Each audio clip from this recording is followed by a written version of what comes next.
Во името на граѓаните, вака секој судија започнува со читање на пресудите.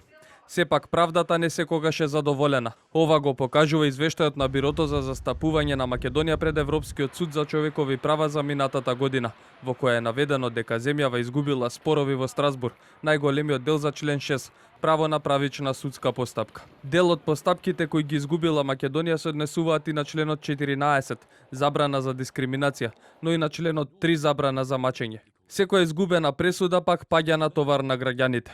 Поради добиени пресуди од парите на граѓаните од 2012 до 2021 година се одлеале речиси 2.200.000 евра или над 135 милиони денари.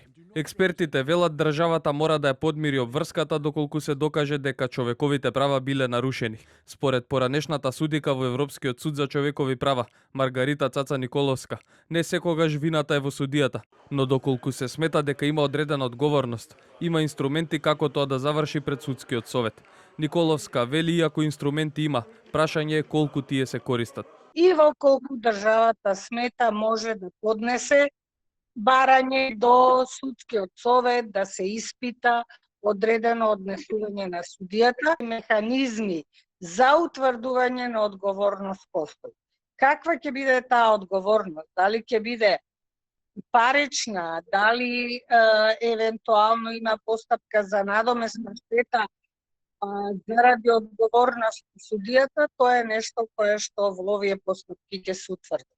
Државата како странка пред судот ја застапува владин агент. Од 2017 година тоа е Даница Џонова, која е начело на Бирото за застапување на Македонија пред судот во Страсбур.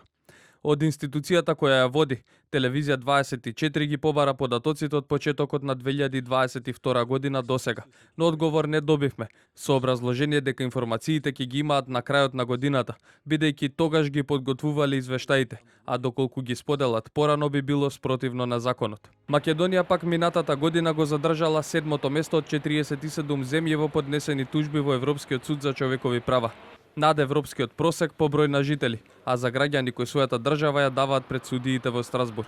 Меѓу оние кои во Европскиот суд за човекови права ја тужеле Македонија се екс-директорот на УБК Сашо Мјалков, екс-пратеникот Крсто Муковски и поранешниот судија Владимир Панчевски.